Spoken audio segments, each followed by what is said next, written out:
Hello and welcome back to the FTN podcast. This is going to be, I hope, one of the shorter episodes that we've ever recorded. But going into February, Ben and I just wanted to do a quick kind of January recap of what we've seen in the league since we opened back up for business mid-month. We saw a bunch of prospect bids. I believe every single owner except BLD made an acquisition during this time period. And we also had some exciting trades. I guess the one thing that, Ben, we didn't even capture in our small, short prep that we just did was the fact that we also had roster cut down day. So we had some big cuts too. So maybe we'll talk a little bit about the cuts. Absolutely. But without any further ado, let's jump right into it. We're going to go in alphabetical order. So let's start with Adam. And Adam maybe had the most acquisitions in this window, which was kind of surprising because he started these bids with a lot of them, and then he didn't win any of them. and he was texting me and some other people I know. He was expressing his outrage about how he would start all these bids and then everyone else would bid on his guys. And we saw this in action with the Munetaka Murakami bid with Max that went up to like 46. And Adam eventually just had to give him up. But he did end this window with 5 additions. And Ben, why don't you walk us through who those 5 additions are? Yeah, so I just want to piggyback off what you just talked about. And, Adam didn't win any of these guys or not any of them, but he didn't win the fair share of the guys that he initiated bids on. And I don't know if anyone's looked at the sheet and seen this, but Adam does not pick his prospects well. So if I've got a prospect and Adam wants him, let Adam have him, because chances are probably don't need him in the first place. So we're starting off with Luis Ortiz, a right-handed pitcher for the Philadelphia Phillies. I don't really, and listen, I'm shooting from the hip on this one. We're doing this whole thing, no research done, so we're looking at this on the fly. But this dude sucks. And I don't really understand why Adam wouldn't got him, because he's been up and down to the majors 3 times now. And he's literally only gone an inning or 2 every time he's been up. He has a career major ERA of 5.65 and a career minor ERA of 3.90. He is 26 years old, and Adam acquired him for 10 BAM. Because please, someone tell me how that makes any sense. So the next guy we have up is Hayden Wienetzky. I have not heard of this guy, but he got him for a minimum bid. He is a Cubs pitcher. And let's see if he is actually a major or minor leaguer. Look at that, another major league player. Don't really understand this one. Again, not a great pitcher in the minor leagues by any stretch. Not bad, but nothing that jumps out at you. Again, 24 years old, so, he's young, but he's not like a 21 or 22-year-old prospect. Had a few great starts with the Cubs, and I'm sure Adam is hoping that will continue. For 5 BAM, though, I think it's worth the gamble. So, Drew, do you want to take us to our next guy, and that's Miguel Bleis? So I think that's how you say his name. Yeah, Miguel Bleis. Who knows? I've never heard of this guy until this window. By the way, I'm trying to share my screen, so if you guys were audio only on this podcast, maybe see, this could look like horrible quality. I have no idea. But I've tried to highlight in yellow the guys that were additions to the farm system, just so you guys can see the details here. Apologies if it looks like crap quality. You can follow along on your phones if you want by opening the spreadsheet, which you all have access to. But Miguel Bleis. So I had never heard of this guy. Here's what I know. He is... That's a lot you know about him. Well, I'm confused. I thought he was a Dodgers prospect. No, he's Boston. Yes, he is a Boston Red Sox outfield prospect. He is currently 18 and 336 days. from the Dominican Republic, so an international prospect. Doesn't have an extreme amount of power, 4 home runs, 5 home runs, but pretty good batting average, decent OBP, with a little bit of speed mixed in there. Probably can be a pretty decent player. I don't know a whole lot about him, but he doesn't look like the prototypical, power-hitting outfielder that a lot of people have come to expect, and really what teams are looking for. So it'll be really curious to see what happens with him. For 13 BAM, I know he's ranked highly, and I'm sure that part of it would be that he's a great defensive player. But he played 2 full seasons, or not 2 full seasons. He had 100 and about 50 at bats per season. So not terrible numbers. He can, you know what? He might be a 20 home run guy. Maybe I'm just talking out of my ass. So that is Miguel Bleis. Hey, we're going lightning round. I know, but for Miguel Bleis is a top 100 guy. We didn't get many of those in this window because so many of them were owned. So he deserves a couple of extra things. Yes, he does. I was prepared to talk about how Miguel Bleis was this Dodgers prospect because of course he was. And so it was a bidding war between JD and Adam. But then it just hits me that he's not a Dodger. And so now I don't know why JD was in on this guy in the first place. But typically when it's a bidding war between JD and Adam, I expect to see that guy in whatever the next edition of the MLB.com Top 100 is. Sure enough, this happened. Miguel Bleis started outside of the Top 100 when the bidding started, and we got the new Top 100 released just a couple days ago. He's right there, number 93. So I'm sure this guy's good, super young. Like you said, Ben, maybe a little bit of power potential there, but that is Miguel Bleis. Who do we got next? So we got Samuel Zavala. So this is another international prospect from Venezuela. He is currently on the Padres. He is another outfielder. Pretty similar, honestly, in terms of the power numbers to the last guy we looked at. Worse batting average, better OBP, again, with some speed. So, you know what? I think Samuel Zavala, if I had to pick another guy who I think would be in the top 100 next year if he improved this year, that'd probably be one of those guys. But at a 10, was he a first rounder? I assume that's why it's at 10. I guess he wouldn't. This was another bidding He's war international, between JD right? and Adam. Another bidding war. So I don't know. Probably very similar to Bleis, right? They got 2025, 2026 ETAs. I think international signings here. I've heard some more hype about Zavala than Bleis, but of course Bleis is the one who ends up in the top 100. So right. They're probably very similar prospects in my mind from a value perspective. Yeah. All right. So the next guy we are going to be talking about is Gabriel Gonzalez. He is a Seattle Mariner and another outfielder. Guess that. So it turns out Adam thinks he's going to need outfield help come a few years. Another international outfielder. He really loves his Venezuelans. All right. Yeah. Batting average looks. This once again came down to a bidding war between Adam and JD. But at the end of this window, these three guys went because, like I said, Adam hadn't gotten anyone he wanted, and so he was just challenging these bids, and JD was not letting him have it.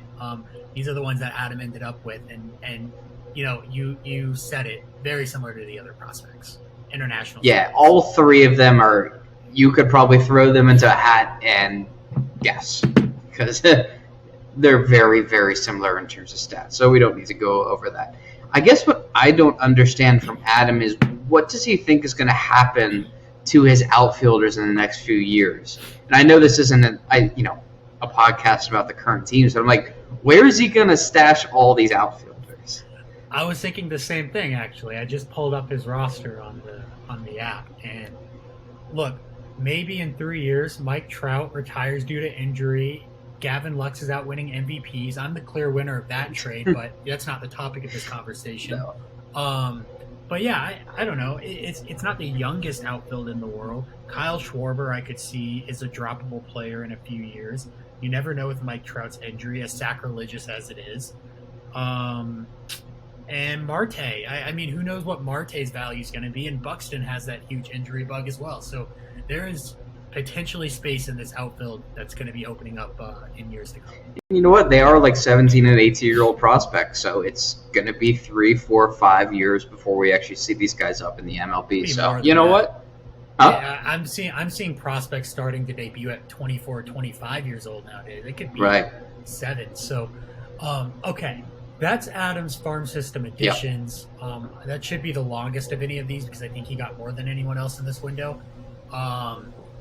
But he also made a huge trade today, actually, with Sean. We saw him sending Justin Verlander, 20 BAM, and to Sean for Rhys Hoskins and Ezequiel Tovar. Ezequiel Tovar, a top 25-ish prospect, Rockies infielder, and then Rhys Hoskins, a first baseman. And let me just give my initial thoughts on this trade, because this is, first of all, we're going to get into Sean's perspective on this trade when we talk about his team. But for Adam, acquiring Rhys Hoskins is interesting because he had and has been saying all offseason how he's in on the Andrew Vaughn hype. This is his first baseman of the future. If he gets anything of value from a former top 5 prospect, Spencer Torkelson, then even better, he should be set at that position. He's got Alec Boehm on another corner infield spot. The Rhys Hoskins one is interesting. I'm not a big fan of it. I mean, listen, getting rid of Justin Verlander, I think, is a good move. I know he doesn't look at it as getting rid of him, but that's what he's doing. You know, these guys, when they get into the 39, 40, 41 season, Max Scherzer's another one of them. You know, historically great pitcher. But the career will come to an end at some point, and who's going to get caught holding the bag? Because someone will. Somebody will trade for them in the offseason, and then they're going to announce they're retiring. So, it will happen at some point. So, it's a danger. So, he's at least getting some value back. He is trading 20 BAM away. Let's not forget that. But getting Rhys Hoskins back, it feels like maybe should have just gone for more prospects. I don't know if Rhys Hoskins really helps him. And Rhys Hoskins isn't the youngest guy in the world either. It's interesting. Trading for Rhys Hoskins is a move that a contender would make because that means it fits his timeline of I'm contending now. But Justin Verlander is the type of player that I would be trying to acquire if I was contending. And so I don't understand. It's like you're trading one contention piece for another because neither of them are spring chickens. So it's just interesting because if I'm Adam, I want that pitching depth more than I want that extra corner infielder. And by the way, I need to mention he's got Alex Bregman too. So I feel like he's perfectly fine at the corner infield. I think I think this trade's more fascinating from Sean's perspective. So we'll talk more about it then. But Adam, a little bit confusing. Good on you, I guess, for getting Tovar, but I don't even see how he fits in your team at that position. So it is what it is. The other thing to note about Adam is I think he may have had the highest quality drops coming out of the window where he dropped Mike Clevenger,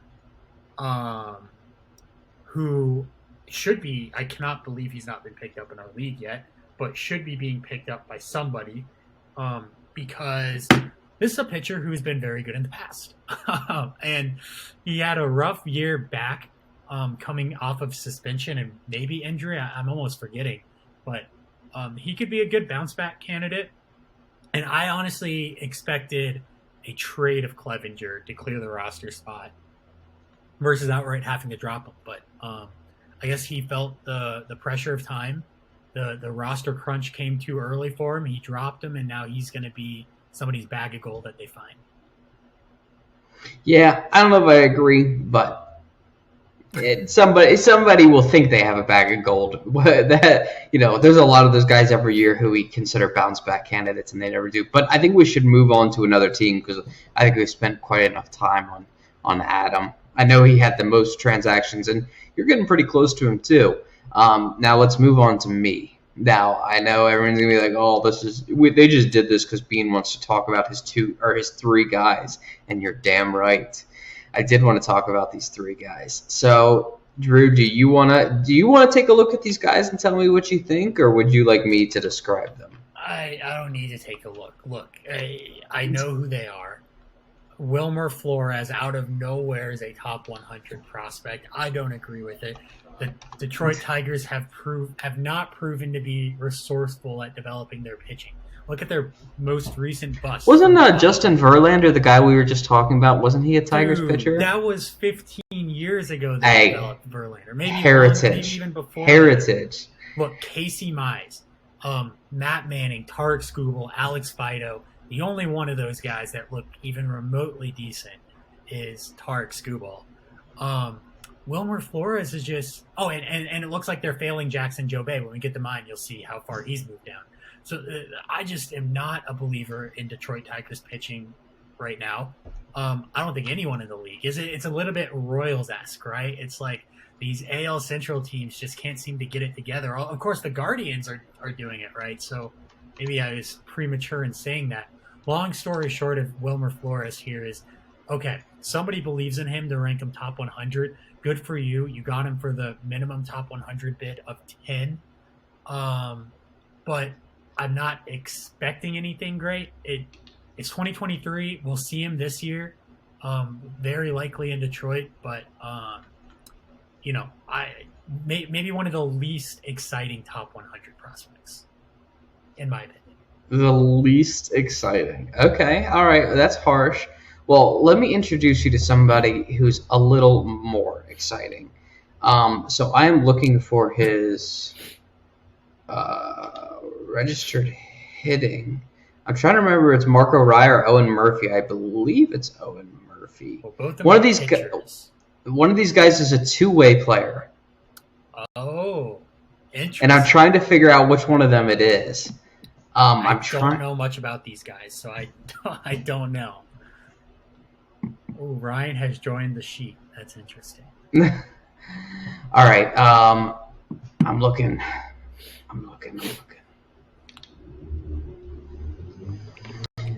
Okay, I'm gonna fill the dead air while you're. Yeah, please do. While I'm looking. Owen Murphy, Marco Raya. Let's just look at the baseline here, right? Got him for minimum 5 bids. They're both single A. ETAs of 2026 and 2024, respectively. Pitchers usually come later. They could be pushed back further than that. Atlanta's pitching development has been insane recently with, Kyle Wright, Ian Anderson, Spencer Strider.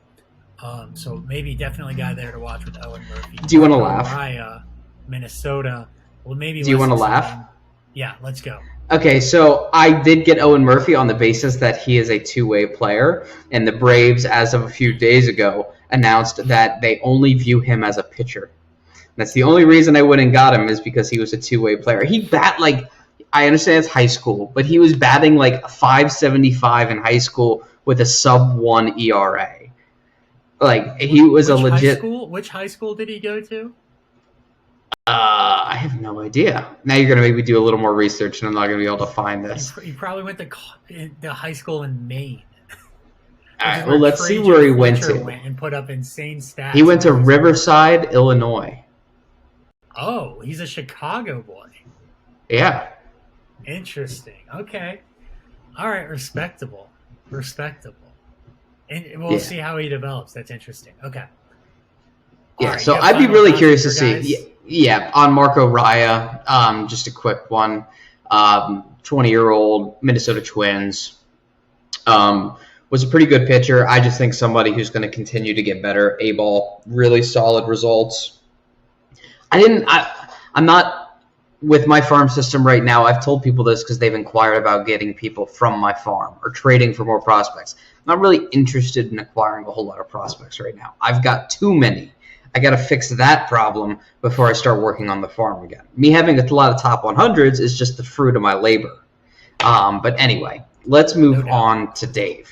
Well, let's talk real quick about your. Why don't you talk about your side of the trade you made in the Brendan Rodgers Garrett Whitlock trade? I'll talk about mine when we get to my team. I had completely forgotten about that. So I know there was quite a few people who said they were interested in Garrett Whitlock, but would always lowball me when they made offers. And I made it known that I was really in, the need of a middle infielder. That's kind of where I was weak at the second base shortstop position. So obviously getting someone like Brendan Rodgers, I think, is great for me.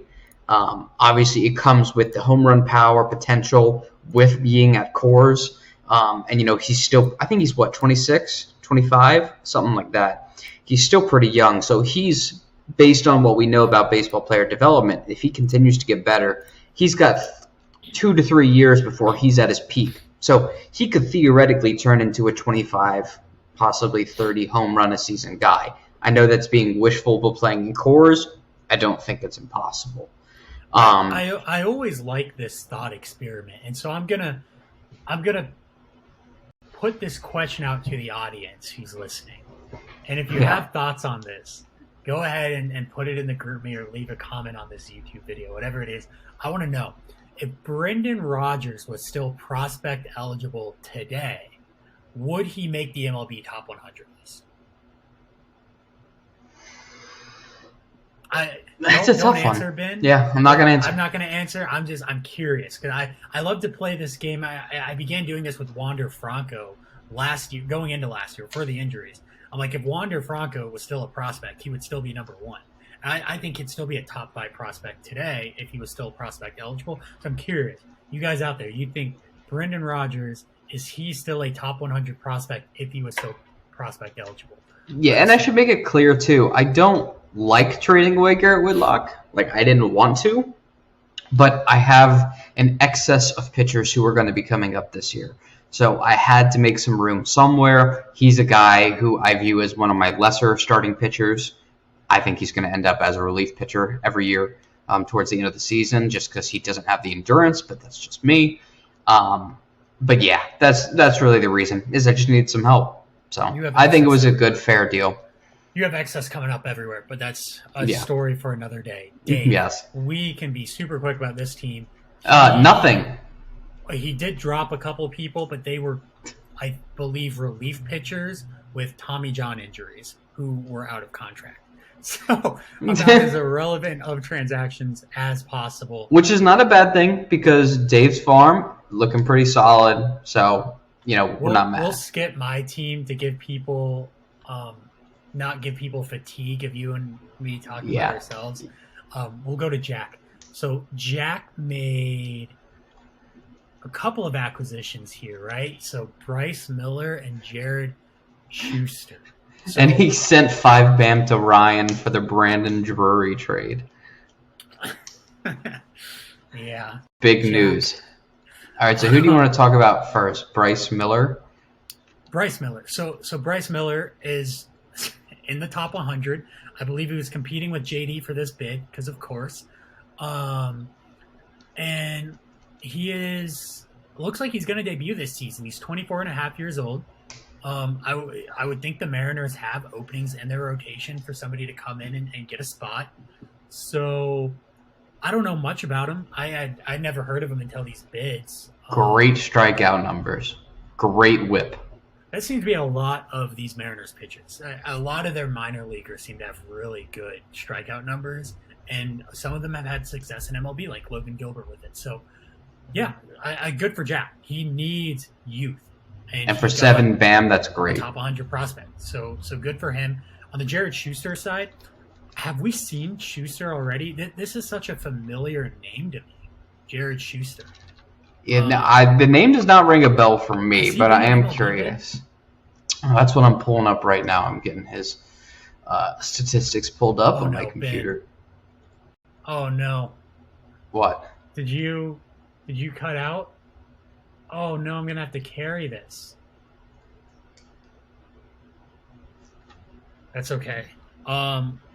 Technical difficulties. Ben will be back. But the show must go on.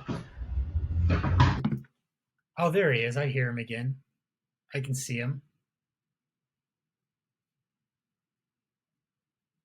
Oh, he's completely gone now. Okay, that's okay.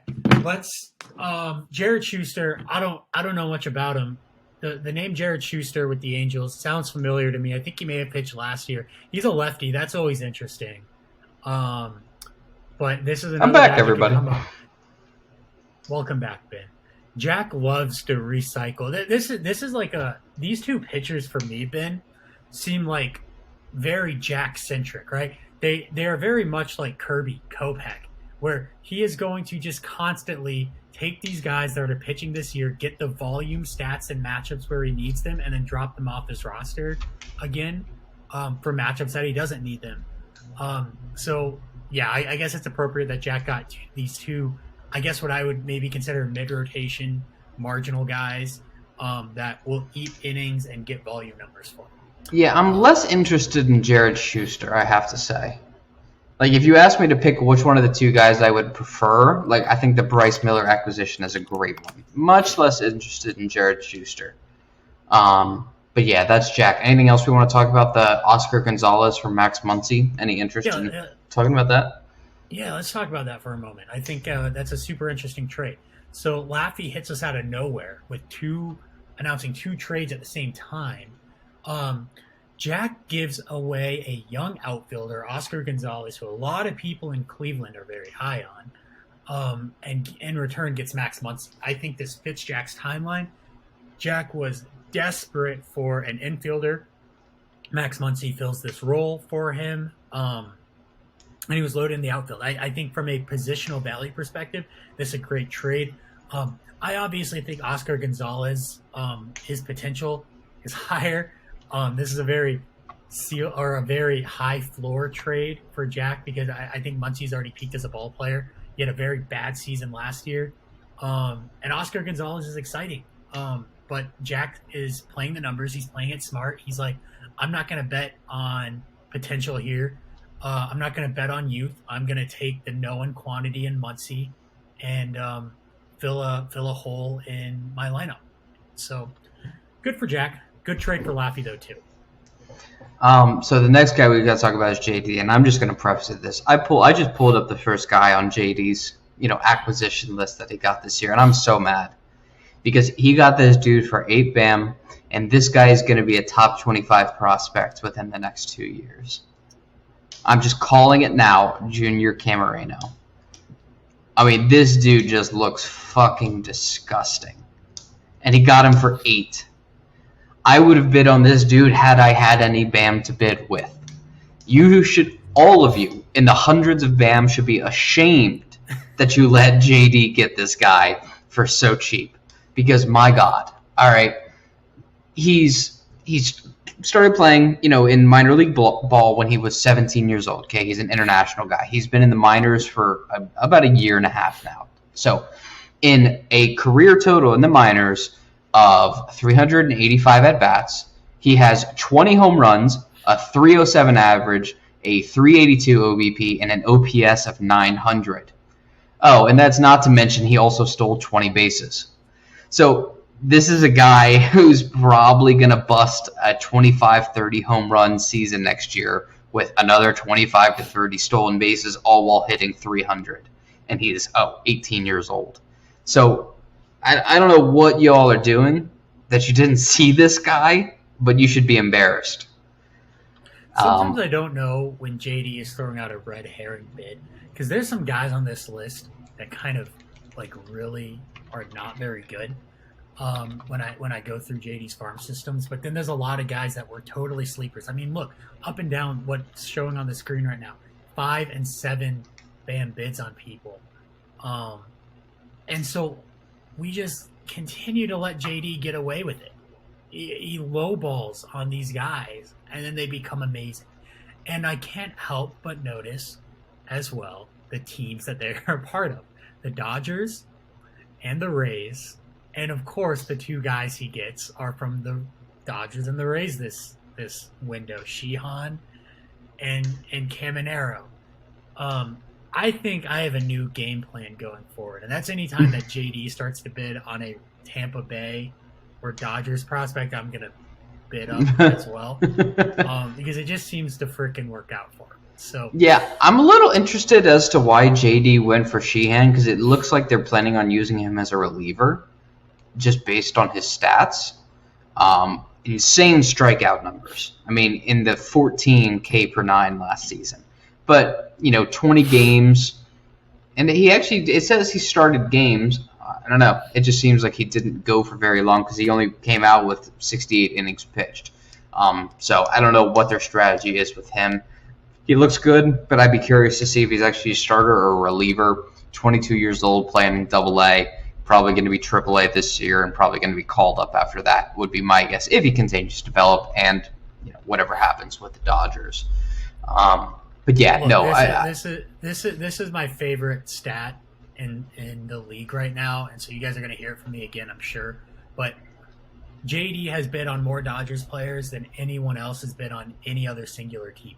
JD has bid on more Dodgers prospects than Joe's bid on Mets prospects, more than I've bid on Cardinals prospects, more than Ben's bid on any other team. He has multiple teams where Ben's bid on 7 of their players, but JD has bid on 8 Dodgers players. And they're clearly the best developmental system in baseball. So I don't know what we're all doing, because it's not like he's paying a premium for Dodgers prospects. It's absolutely incredible that all these Dodgers guys are going for 5 or 7 BAM. I just want to draw attention to something. Like, I have no BAM, Max has no BAM. Okay? Adam doesn't really, and Ryan doesn't really. But everybody else, you all had enough BAM to compete with him. At least you should have been competing on Junior Camarena. That's my 2 cents. But Drew also didn't bid on him, and he's sitting in here with me. All right, so do we want to move past JD? Because I think that's all there is to talk about with that. Yeah, Joe got one guy, has made one transaction. Kodai Senga. Arguably the biggest transaction of the window so far. We talked about him in the last podcast. Kodai Senga is coming over from Japan to be the number 3 starter for the New York Mets. He posted insane numbers in Japan. There's not much more to rehash about this guy. Let's talk a little bit about, does this make Joe a legitimate contender? Because I think all of us already thought he was the favorite in his division. I think I was already before Kodai Senga assuming he was going to be a 500 team. Now that's a little bit of a byproduct of a weak division and racking up wins there, but he was really close to 500 last year. I think his team is better this year, and he has some insane prospects coming up, and one of those is Kodai Senga.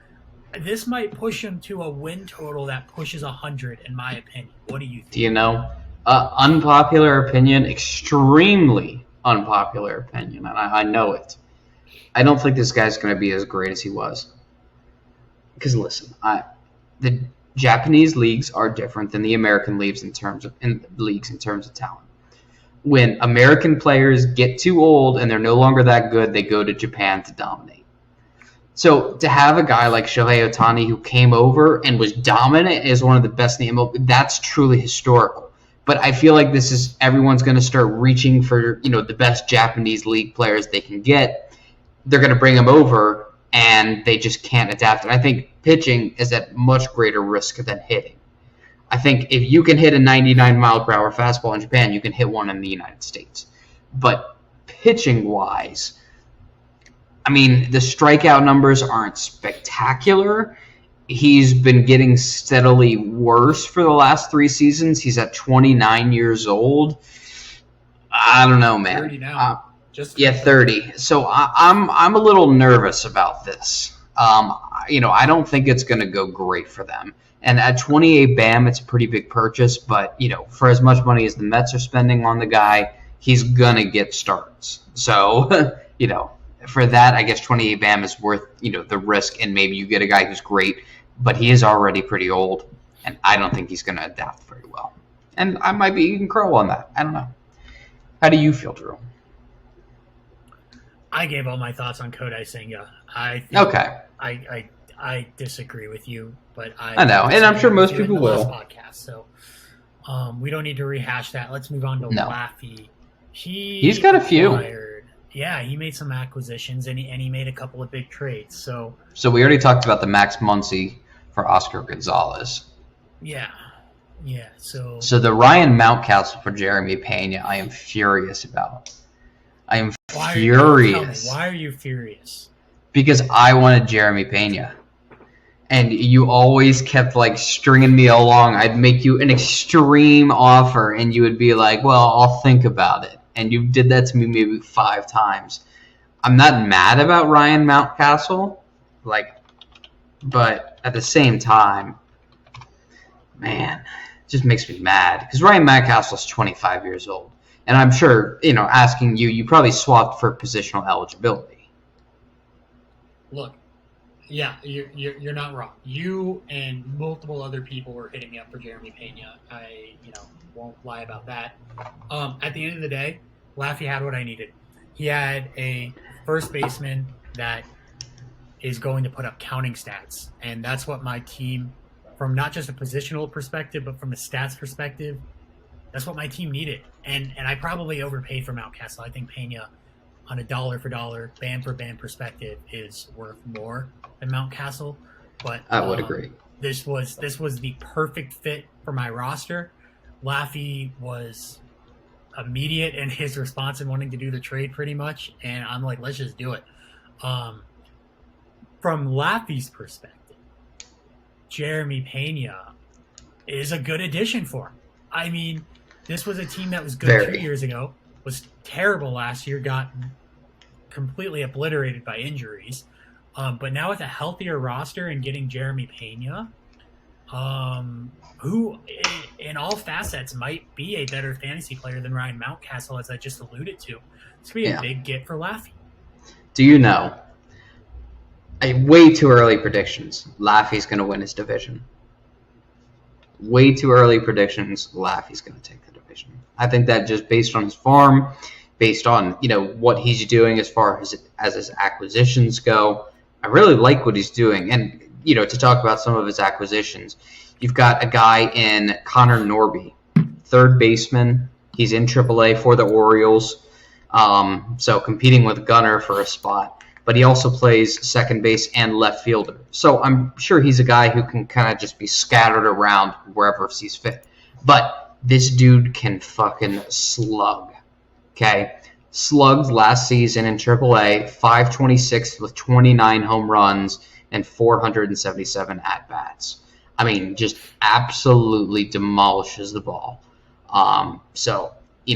This guy might be coming up this year. He might come up in a year after that, depending on what the Orioles are doing and where they have space to place him. But, be prepared when this guy comes up. He's got some power. The average is not great, but he doesn't strike out a whole lot. I mean, he strikes out quite a bit. I'll say that. But it's not extreme. So for 15 BAM, he's a MLB-ready guy, it looks like.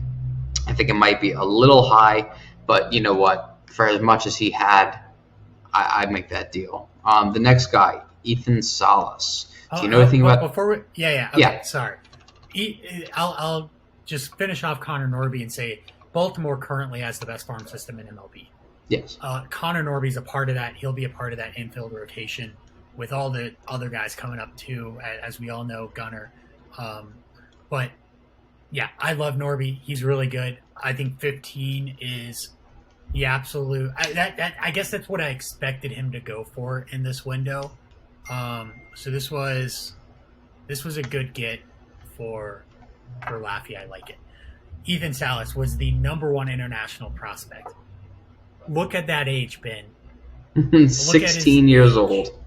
But he was the number 1 prospect. He grew up a fan of Slam Diego, signed with San Diego. So he's going to be so motivated to play for the team that he has grown up loving. And I honestly, until we just looked at this, I did not know Laffy got Salas. I thought Adam got him.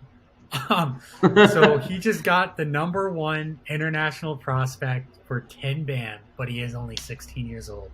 He is a catcher. Who knows? I cannot possibly say with any confidence that this guy will retain being a catcher through the next 8 years of his development in the farm system. 5 to 8 years. So very interesting get.